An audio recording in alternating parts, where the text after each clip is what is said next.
ശരിക്കും നമ്മളൊരു ചാനലിൽ പറയേണ്ട കാര്യമല്ല. മലയാള സിനിമയിൽ ഏറ്റവും കൂടുതൽ മീൻകറിക്ക് ഇഷ്ടപ്പെടുന്നൊരു നടനുണ്ട്, പപ്പേട്ടൻ. പപ്പേട്ടൻ ഒരു ഷൂട്ടിങ്ങിന് ചെല്ലണമെങ്കിൽ അവിടെ ചെല്ലുമ്പോൾ ഒരു വീടിൻ്റെ ഉമ്മർത്തിരിക്കുകയാണെങ്കിൽ പോലും പറയും എന്തത്. പക്ഷെ എന്നാലും ആളൊരു വീടിൻ്റെ ഉമ്മർത്ത് ഇരിക്കുകയാണെങ്കിൽ പോലും പറയും മണി എന്നെ ഭയങ്കര ഇഷ്ടമാണ്, ഇന്ന് മീൻകറി കഴിക്കാൻ ഭയങ്കര ആഗ്രഹം ഉണ്ടാ. ഞാൻ പറഞ്ഞു ചേട്ടാ പേടിക്കണ്ട, നമുക്ക് എന്തെങ്കിലും ശരിയാക്കാം. പക്ഷെ എന്തായാലും പപ്പേട്ടൻ തൊട്ടപ്പുറത്ത് വീട്ടിൽ മീൻകറിയുടെ മണം വരണമെങ്കിൽ അവിടെ പോയിട്ട് കൃത്യമായിട്ട് ആ മീൻകറി വാങ്ങിച്ച് കഴിച്ച് പോകുന്ന ഒരാളാണ്. കോഴിക്കോട്ടുകാരെന്ന് പറഞ്ഞാൽ അത്രയും സ്നേഹത്തിൻ്റെ ഉടമകളാണ്, നന്മകളാണ്. അതൊരിക്കലും പറയാതിരിക്കാൻ കഴിയില്ല. കാരണം എനിക്കത് പറയേണ്ട ഒരു കാര്യമുണ്ട് ചേട്ടാ. ഞാൻ അഭിനയിച്ചൊരു പടമുണ്ട്, അതായത് മൈ ഡിയർ കരടി.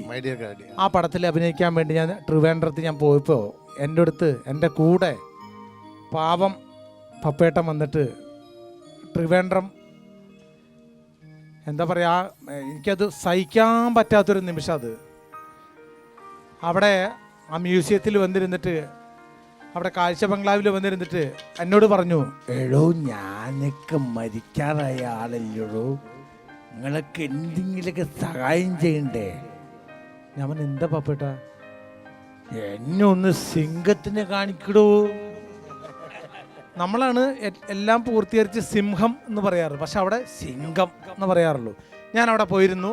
അവിടെ ഇരുന്നപ്പോൾ അവിടുത്തെ ആ മ്യൂസിയത്തിൽ 1 കിലോ ബീഫ് ഇട്ടിട്ട് അതിൻ്റെ പുറത്ത് മണ്ണെണ്ണ ഒഴിച്ചിട്ടാണ് ഈ സിംഹത്തിന് കൊടുക്കുന്നത്. കാരണം കഴിക്കില്ല, കാരണം നമ്മൾ ഒരുപാട് ഫുഡ് കൊടുക്കുന്നുണ്ടെന്ന് അറിയിക്കാൻ വേണ്ടിയിട്ടാണ് ഇവരെല്ലാം ചെയ്തുകൊണ്ടിരിക്കുന്നത്.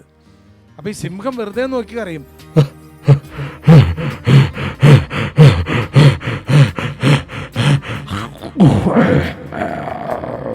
പിന്നെ അത് കിടന്നുറങ്ങും. പക്ഷെ പപ്പേട്ടൻ പറഞ്ഞു എനിക്ക് സിംഹത്തിനെ കണ്ടോ. അവിടെ ഇരുന്നു കഴിഞ്ഞപ്പോൾ ഈ സിംഹത്തിന് ജീവനോടുകൂടി ഒരു ഇറച്ചിയുടെ കഷ്ണം കിട്ടിയത് ഒരു കാക്ക മീൻസ് അത് വന്നിട്ട് ഈ കൂടിൻ്റെ അകത്തിരുന്നു. അപ്പൊ സിംഹം കിടന്നുറങ്ങാ.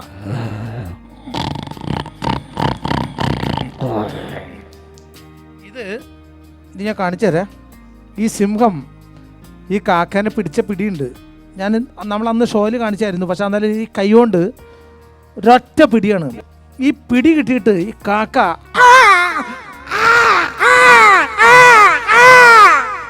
കരഞ്ഞിട്ട് ഓടിയിട്ട് ഇതിൻ്റെ ഫ്രണ്ടിലുള്ള ജനലിൻ്റെ വഴിക്ക് ഈ കാക്ക ഓടിയിട്ട് ഈ കാക്കയുടെ തല അതിൻ്റെ ഇതിൽ പോയിട്ട് ഇടിച്ചിട്ട് കാക്ക അവിടെ നിന്നും രക്ഷപ്പെട്ടു. പക്ഷേ ഇവിടെ കിടക്കുന്ന സിംഹം ഭയങ്കര ഒച്ച വയ്ക്കാം.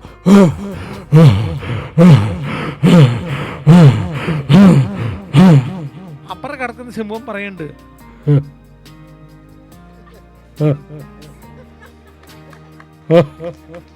കാരണം അത് കയ്യിൽ നിന്ന് പോയി.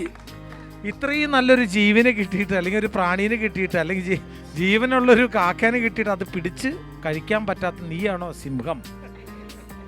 പക്ഷെ പിന്നെ ഞാൻ കാണുന്നത് ഈ കാക്ക നമ്മുടെ പറമ്പിലൊക്കെ വാഴയില്ലേ, അതിൻ്റെ കൊടപ്പൻ എന്ന് പറയും, കണ്ടിട്ടുണ്ടോ? അതിന് തേൻ കുടിക്കുന്നത് അതന്നെ. ഈ കാക്കയുടെ വാലുമാണ് കയറി പിടിച്ചത്. അതിൻ്റെ വാല് മുഴുവൻ അവിടെ കിടക്കണ്ടായിരുന്നു. ഈ കാക്കയുടെ വാല് പോയിട്ട് കൊടപ്പൻ്റെ ഷേപ്പായി. നേരെ പറന്ന് പോയിട്ട് കാക്ക അതിലിടിച്ച് ഭിത്തിയിലിടിച്ച് അവിടെ ഇടിച്ചു ഒക്കെ ഇടിച്ചിട്ട് നേരെ പോയിട്ട് രക്ഷപ്പെട്ടു. അതാ ഭിത്തിയിൽ നിന്നിട്ട് പറയാ, ഒരു മരത്തിൻ്റെ മുകളിൽ നിന്നിട്ട് ഞാൻ രക്ഷപ്പെട്ടു എന്നുള്ളൂ മറ്റു കാക്കകളെ വിളിച്ച് പറയാ.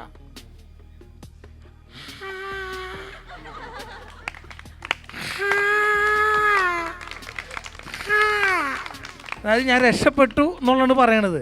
പക്ഷെ മനുഷ്യൻ്റെ കാര്യവും അങ്ങനെയൊക്കെ തന്നെയാണ്. എല്ലാ കാര്യത്തിലും അങ്ങനെ ഇടാം. എന്തായാലും പപ്പേട്ടനെ നിങ്ങളെ കോഴിക്കോട്ടുകാരെ ഒരിക്കലും മറക്കാൻ പറ്റൂല. അത്രയും സ്നേഹമുള്ള നാടാണ്. എന്തായാലും അങ്ങനെ ഒരു അവസരം ഒരുക്കി എന്നതിൽ ഒരുപാട് നന്ദിയുണ്ട്. താങ്ക് യു ചേട്ടാ, താങ്ക് യു വെരി മച്ച്. നന്ദി.